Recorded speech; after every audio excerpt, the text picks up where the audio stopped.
It's another delicious day here in the Let's Make Food Fun Food Kitchen, and today we're making loaded potato skins. So I've got 4 baking potatoes here. We're going to pierce them with a fork or a knife or something so that they don't explode in the oven. We don't want them to explode. So you've got a fork and you're just gonna poke them. Why do we stab the holes? Okay, so as you bake the potato, the skins harden and the moisture inside can't escape. And so if you don't poke the holes, the potato literally will in your oven. It's not pretty to clean up, especially if it's a big one. So just poke the holes so that the steam can escape. 375 degrees. These are a little bit larger potatoes, so at least 45 minutes, maybe an hour. We're gonna bake those. We're gonna take them out and let them cool. While those are baking, we're gonna start prepping our stuffing ingredients for those loaded baked potato skins. I've got some green onions from my garden. I am going to chop these up for our loaded baked potatoes. As you can see, these are really thick, and that's all right. I'm gonna cut off the top where it's thinner, and I'm just gonna slice it lengthwise to make it a little thinner in my slices. So there we go, and that's what you'll get. Just chop them up, and you'll be good to go.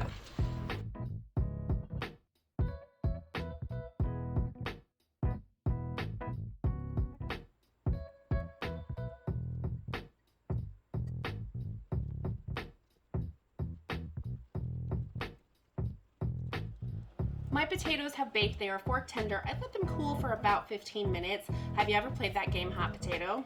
When you were little? If you don't let them cool, that's the game you're gonna play with yourself. So they are still pretty hot, but I can hold on to it. And that's just so that I can work with them.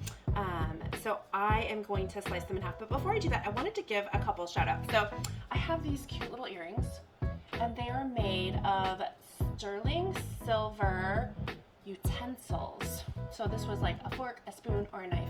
And they're just the most creative way to recycle old materials, repurpose them. And I got them at, guess where I got them?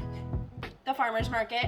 And it is Holland House Jewels, James and Norma Holland in Hendersonville, Tennessee. And I bought these. These are not sponsored. I bought these. And why am I doing that? Because I'm trying to promote and support local artisans. And it doesn't have to be my local. What do you do? What do you have? Share it with us. Tell us down below in the comments if there's something you make from scratch, from hand. You didn't go off and buy a bunch of parts, but you're making things, you're recycling, or repurposing, I guess. Whatever it is, tell us what it is below down in the comments.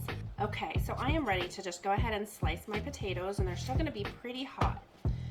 While I'm slicing and scooping, I'd like to talk to you about why we're using russet potatoes, because it does make a difference in the type of potato that you use. Just like when we make our mashed potatoes, we want our mashed potatoes to be, we want them to hold up to that boiling and not get mushy, so we use a waxy potato.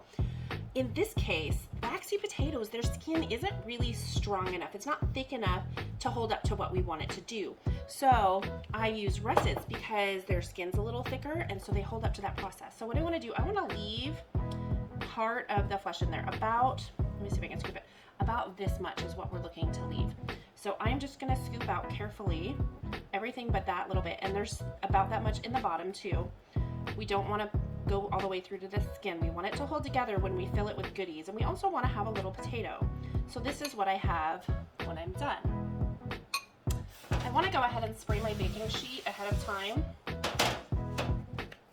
and I'm going to, and that's my avocado spray, put my potatoes slice side down so my skin is up.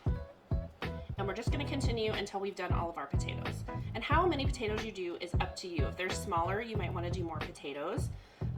If you're making for a large party, make a bunch of them. You can do this on multiple cookie sheets. It's a great snack, and you can use the insides of it for mashed potatoes if you'd like, or if you're making dumplings with potato stuffing, perfect, right here, perfect. Ooh, maybe that's what I'll do. Maybe I'll make you guys some like pierogies or something. All right, our potatoes are sliced and scooped, and the next thing I want to do is just lightly coat each one on the outside with a little bit of olive oil. And I'm gonna try, that one was a little thick. I'm gonna try not to do it that thick because we're not trying to have a ton of olive oil on it. But what this is gonna do is make it crispier, which is gonna be so good.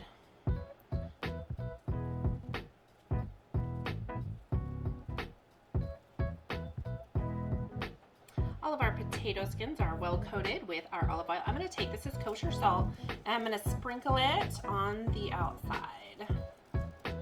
And this step is optional if you're watching your salt content or don't like a lot of salt. You can leave it off. It is absolutely optional.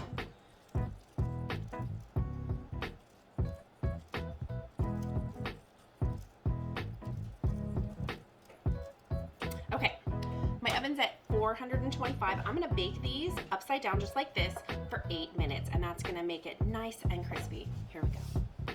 What I have left here is the insides of the potatoes. I'm just gonna, for now, put a lid on them. There's so many things you can do. My kids love mashed potatoes fresh, and it's not always convenient if I've had a busy day. So if I've made these over the weekend when I had more time and I have this, I can throw together some homemade mashed potatoes for them. Again, you can make the dumplings, the pierogies, like potato and cheese and potato and dill, and there's so many options. Speaking of pierogies, check out Pierogies Factory in Denver. They're amazing. I don't even pretend like I'm gonna do as good as Caesar does there. Anyway. All right, our 8 minutes are up. I'm not letting these cool. I'm just gonna carefully flip them over. They got a little crispy, and we don't want it to be as crispy as when we're ready to eat them because they still have to bake for another 8 minutes once we fill them up. 8 minutes or so. It depends on how much you fill them with. Okay, so the first thing we want to do is our seasonings. So it's the same thing. We're going to sprinkle. Everything gets sprinkled in this stage. A little bit of salt. Okay, a little salt in each one. If you like pepper on them, put a little pepper.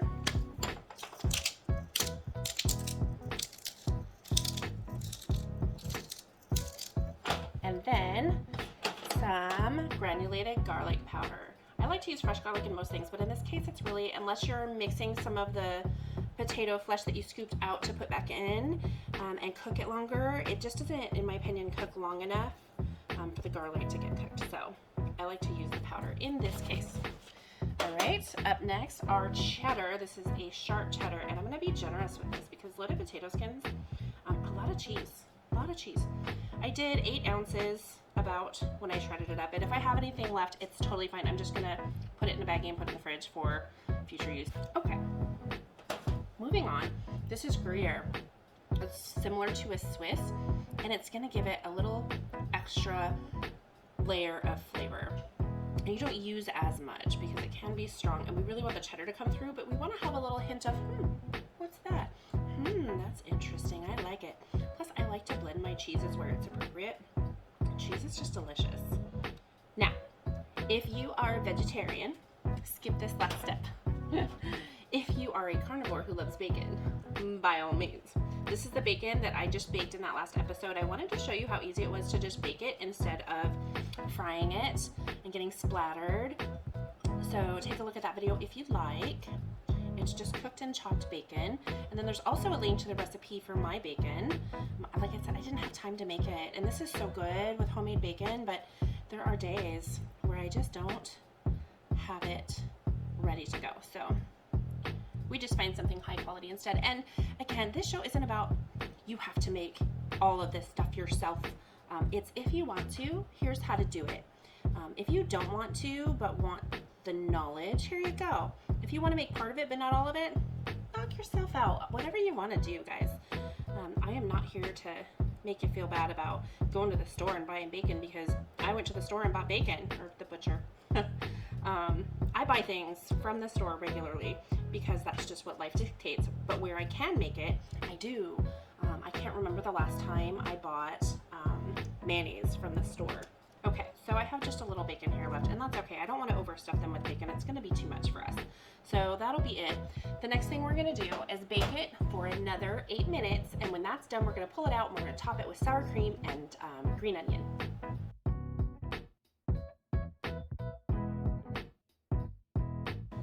Our potatoes are cooked up nicely. I'm going to go ahead and transfer some of them to my plate, my platter, my dish. I think I'm just going to do 4 of them so they look nice and pretty. So I want to just take a little dollop of sour cream for each one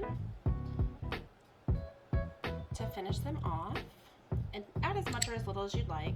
Same thing goes for the green onions. And then you just sprinkle a little of your green onions on top and make them nice and pretty and colorful, and adds a little nice flavor layer to it.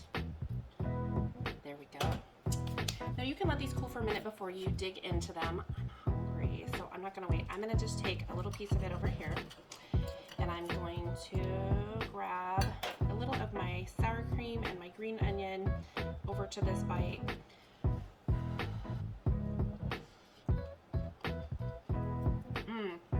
That's perfect. Crispy skin on the potato, smooth and creamy potato inside. The bacon has a nice smoky flavor and crispiness to it, and then the cheese and the sour cream and the onion all come together nicely for a beautiful flavor party in your mouth. From my kitchen to yours, let's make food from food. That's one bowl.